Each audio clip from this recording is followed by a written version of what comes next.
Hi everyone, and welcome back to my Sorry, can I stop you? I just realised I was looking in this instead of that. And I thought I'll stop you now because I'll be like... You're gonna look in there? Yes. All right, I know, ready? I just forgot.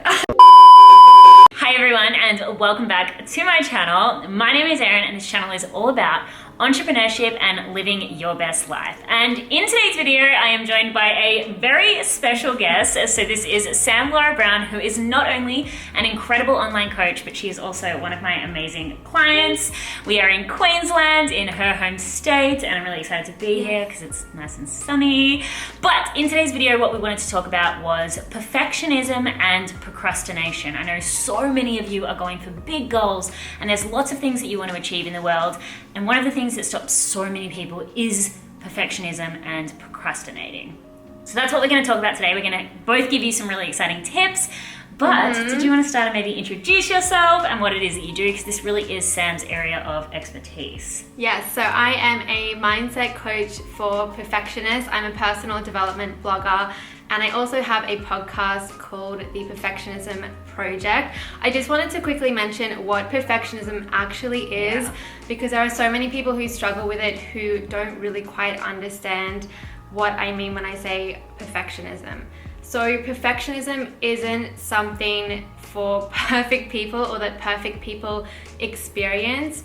It's really feeling shame about not feeling perfect. Yeah. And it's really all about that fear, and we want everything to look perfect and we want to be perfect so we can avoid that pain of shame and the blame and the judgment and everything else like that. So a lot of perfectionists struggle with being all or nothing, with procrastination, with people pleasing, with overthinking, and it's not really the typical stuff that people think about when they think about perfectionism. So that's really what we're talking about when we say that. Yeah, because I feel like so many people, they have these big dreams, they have these big goals, and for so many people in this audience, there's so many things that you want to do, but you really get caught up in a lot of these things that Sam said, overthinking or people pleasing, and it really does come back to, I guess, how you feel about yourself. So we wanted to go through and give you some really practical things that you can do if you find yourself procrastinating because of perfectionism, what you can actually do to move closer to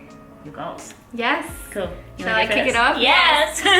So the first tip I have is that if you think you have a time management problem and that you're lacking time to do something, or you're wanting to maybe start a YouTube channel and you're trying to get the perfect camera or the perfect ring light or anything like that, or you're wanting to start a blog and you're waiting to figure out exactly what to call it, those are signs that you are actually struggling with perfectionism. And really it's that fear, not of failing, not of judging, but the fear of the shame, which is a really painful emotion that you will experience if you failed, if you were judged. So it's really great to just have a quick think about what goal it is you're working towards and what are the reasons that you're not able to work towards it.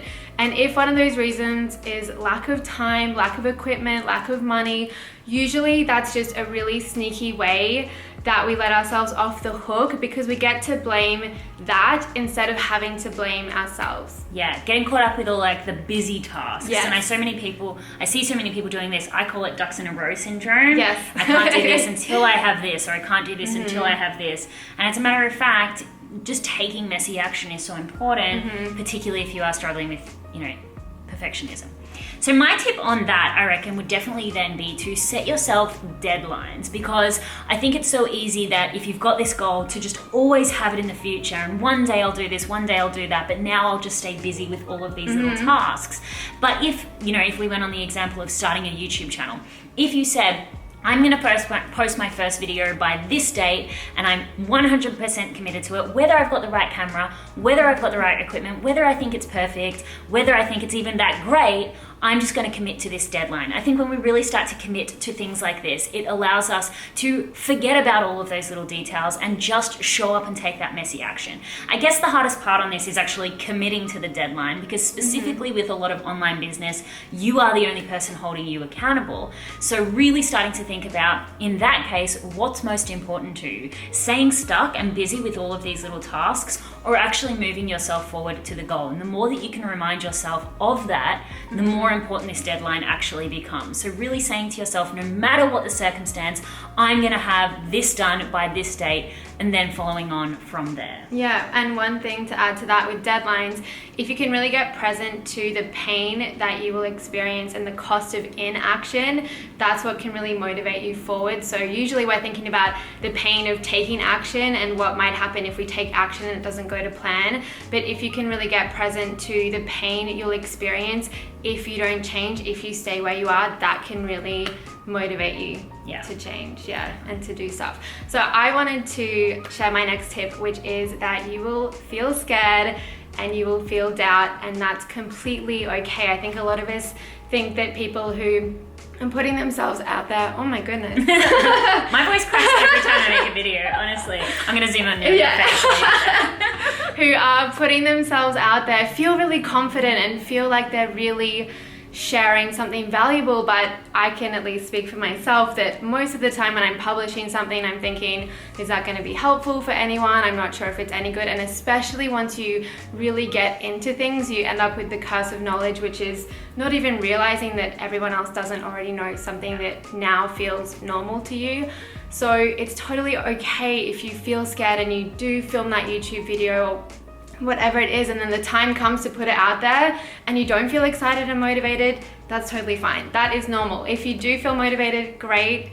If not, you're normal. Yeah, and I think that's another thing that keeps a lot of people stuck as well, as this, I guess, paradox of thinking, oh, I'll wait till one day when I actually feel motivated. But the motivation actually comes from showing up and delivering results for yourself, and then therefore getting in a bit of inertia or momentum and feeling like the motivation actually comes from taking action rather than thinking about taking action. So it's not a chicken or the egg, which comes first. What comes first is the action, and the motivation will come later. Yes. And then I guess my next point on that is really starting to, I want to say lower your expectations of what the result is going to be. Because what humans do is we have a tendency to really build things up in our mind to be so much more grand than they actually are. You know, we think, oh, I'm going to post my first video, or I'm going to publish my website. This is a big one I see. So many people work themselves up like, oh, I'm launching my website. It's like all you're doing is pressing publish on your website. You know what I mean? It's not this huge, big deal. But we always think it's either going to be this amazing, life-changing experience, or it's going to be totally catastrophic and ruin our lives, when as a matter of fact, most of the time, it really doesn't make a huge difference. So if you can actually limit your expectations on what the result is going to be like, it actually takes off some of the pressure. But how you then do get results from that is consistency. So consistently putting out content, or consistently posting on your website, or putting out products to your audience if you want to be an entrepreneur, or going to the gym if you want to lose weight. The first time you do something is not going to be this huge, big, life-changing event. It comes from what you do after that. So stop feeling all of this, procrastination because you're either afraid of fear, or afraid of success, or afraid of failure, because you're probably gonna do the thing that you need to do and be exactly where you are. But that's also a very kind of a good mindset to adopt, because then it's not so much pressure. Yeah, and don't let it throw you off if you do that thing and you feel the same. I know from my experience, whenever I achieve my goals, I feel the same.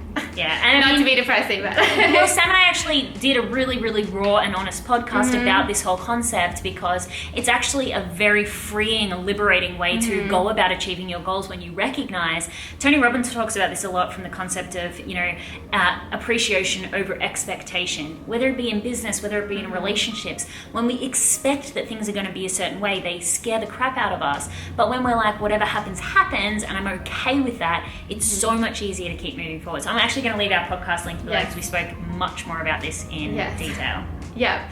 And my next tip to roll off of that one is to set a minimum time period that you're going to commit to putting that action in towards your goal. So I recommend 3 to 6 months minimum, where you really just take the expectations off, as Erin was just talking about, and you put in the effort without judgment. So perfectionists really see effort as a sign of inadequacy, and that mindset just isn't going to get us anywhere, because you really need to put effort into something in order to achieve a goal. So I've done this for fitness and health goals. I've done it for my business as well. To make a plan to start something, to actually start it, and then say, okay, I'm going to do this for 3 months or 6 months before I judge whether or not it's worth continuing. Yeah. And you figure out so much in that period of time, and you can really get yourself in a groove. And when you're not constantly looking at, am I there yet, am I there yet, am I there yet, you can actually get into that experience and do it for long enough to figure out if it could be good. Yeah. Because it can take a long time. And I think so it should, because sometimes I've seen a lot of people who've been quote unquote overnight successes, and a lot of the time they actually can't handle it because you don't allow yourself the time to adapt or to recalibrate to the new success. And that's where a lot of people, they just backtrack because they don't know how to live at the success that they are now. So enjoy the time that it takes you to get into the groove of fitness or to get into the groove of business. And again, like we just said, just being, going with the flow every single day. And then my last tip, because thinking about, okay, so I'm going to give myself 3 to 6 months, whether, let's just keep going with the example of YouTube or any type of content platform, podcast, blogging. You're going to give yourself 3 to 6 months to get into the groove of putting content out there and reaching a new audience and building a community. There are going to be times where you don't feel like doing something, or there are going to be times where you have an upsetting situation, or you're just feeling really frustrated. My last piece of advice would definitely be to have support around you. I talk about this a lot, but just having someone, whether it be a coach or whether it be a friend or whether it be an online community, it doesn't matter who it is, but having someone that you can articulate your emotions to allows you to get out of your head and look at the situation a little bit more objectively. Sometimes we catastrophize things when we keep them inside and they seem so much worse than they are. When you actually have a conversation about them, then you can hear yourself saying it and be like, oh, it's actually not as bad as I think, don't worry about it, and just continue to move on. So I think maybe it's even a journaling practice, but whatever it may be, have some type of contingency in place, because success isn't this one easy, hill climb. It's going to have ups and downs, bumps and roads. At the end of the day, it's just the natural way of how things happen, but you've got to be responsible for moving through those. Yes. 100%. I love it. Awesome. All right, guys, and that is it from us today. So we really, really hope that you enjoyed this video. And if you do have any questions on perfectionism or anything to add to the conversation, then please do leave it down in the comments below. Make sure you go follow Sam. I'm going to leave all of her links to her podcast, her blog, and everything down in the description, as well as the podcast we did together that goes into so much more detail about all of the stuff we've spoken about today. And I think it was like an hour or so long. Yes. And we're probably going to do a part 2. But thank you so much for joining us, and I'll see you in the next video.